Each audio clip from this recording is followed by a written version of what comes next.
So in this video we will discuss about little introduction of Indian philosophy, particularly about text in Indian philosophy. So philosophy often appears intimidating, yet it's a universal experience. Despite knowing about little about it formally, we engage with philosophical idea daily, like the existence of soul, karma, and reincarnation. Philosophy offers a framework for understanding life mysteries, and in India, its roots trace back thousands of years, making it a profound aspect of culture. India has a unique and ancient philosophical heritage, as philosophies here predate even the earliest Western philosopher like Thales, who lived in the 6th century BC. In India, philosophical development began centuries earlier, which figures such as Mahavira, Buddha. So, Indian philosophy journey start with the Vedic period, progressing through various stages that shape its diverse school of thought. Indian philosophy historical depth is immense, encompassing Vedas, Upanishads, influential figure like Osho Rajneesh in recent time if you talk about. So it starts from Vedic period where we talk about Vedas and recently the text written by the latest thinkers. This journey provides an essential framework for understanding how Indian thought evolved and why it matters. When we talk about main text in Indian philosophy, so it starts with Vedas. These are very sacred texts where we have verses, different verses, primarily for rituals like yajna. Though philosophical basis, they contain the foundational mantra.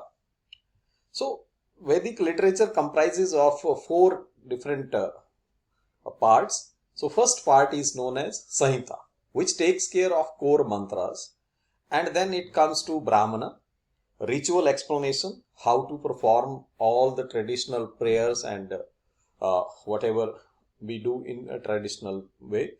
And then there are some people who lived in jungle, forest, right? So there are some explanation for those also. Some rules and regulations are given for those how to perform all those prayers.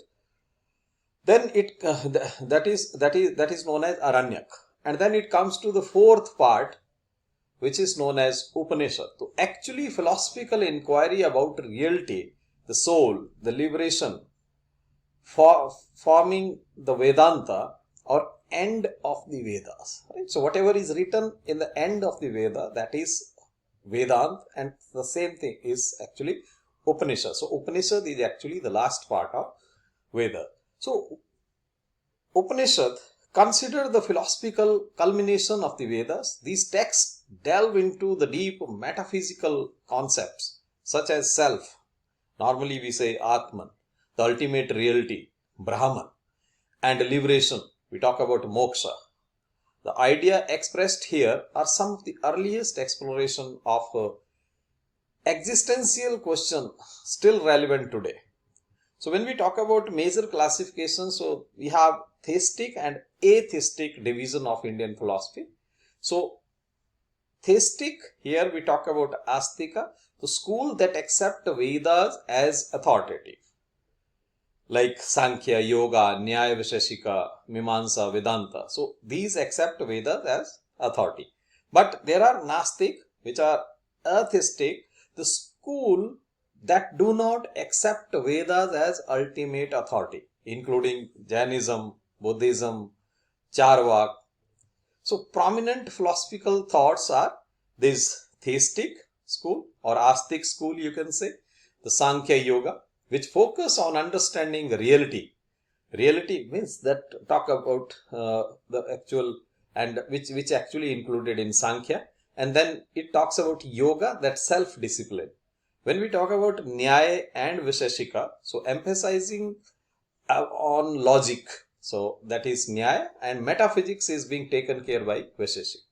Then Mimamsa and Vedanta explore ritual and ethical dimension, that is under Mimamsa, and when it talks about spiritual knowledge, so that comes under Vedanta.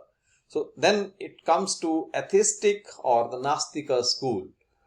So the most popular one which normally people talk about, that is Charvaka, materialistic philosophy, emphasizing the tangible world and pleasure as life ultimate aim. And when it comes to Jaina, so it advocates non-violence, self-discipline, and there are 24 Tirthankara.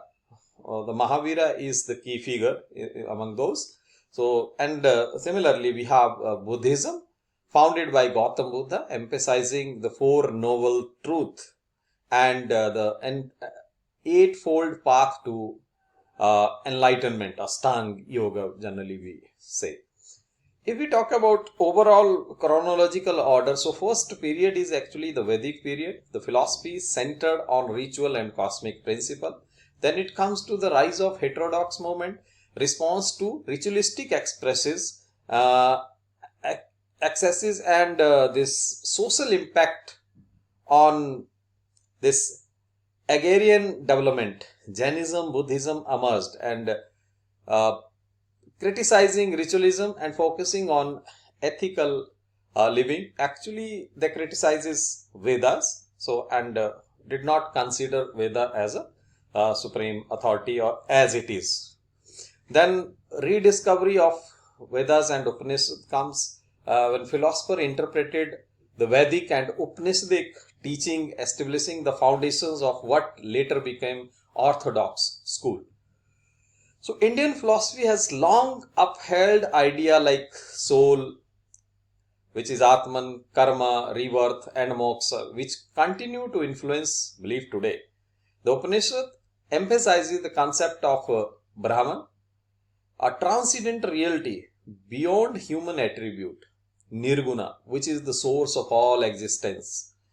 The inquiry into Brahmana often lead to the neti. Most of the time you will, when you will read some scripture, you will find neti. So approach which denying any limiting description of ultimate reality. So overall, if we look at the scenario, so Indian philosophy offer a rich layered approach to understanding existence with contribution that range from Vedic age ritual focus to the intricate metaphysical discussion in the Upanishad, and it encompasses both theistic and atheistic school, addressing ethical, metaphysical, logical dimensions with lasting impact on both Indian and global thought. Thank you.